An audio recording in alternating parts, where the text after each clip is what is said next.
वाशिम के Karanja police थाना क्षेत्र में समृद्धि हाईवे से ड्रग्स ले जा रहे दो तस्करों को गिरफ्तार करने का मामला सामने आया है। पुलिस को गुप्त जानकारी मिली कि दो व्यक्ति समृद्धि राजमार्ग पर नागपुर से ड्रग्स ले जा रहे थे, जिसके चलते कारंजा शहर पुलिस ने जाल बिछाया और दोनों को गिरफ्तार कर लिया।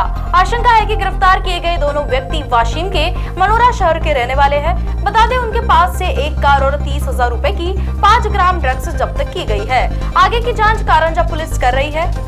पोलीस स्टेशन कारंजा शहर येथील पोलीस हवालदार मयुरेश तिवारी यांना त्यांची गोपनीय बातमीदाराकडून माहिती मिळाली की नागपूरकडून समृद्धी महामार्गाने कारंजाकडे एक लाल रंगाच्या गाडीत काही इसम एमडी सारखा अंमली पदार्थ घेऊन येत आहे अशी माहिती मिळाली। त्या पोलीस हवालदारांनी माननीय पोलीस निरीक्षक दिनेश पिचल साहेबांना माहिती दिली।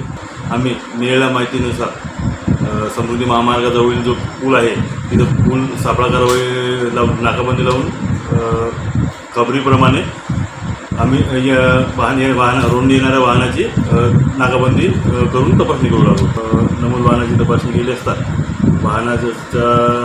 वाहनामध्ये बसलेल्या एका इसमाजवळ एमडी अंमली पदार्थ 5 ग्राम हा मिळून आल्याने आम्ही त्यांना तिथली प्रोसिजर कारवाई करून पोलीस स्टेशनमध्ये आणून माननीय वरिष्ठांच्या आदेशाने आम्ही तक्रार देऊ।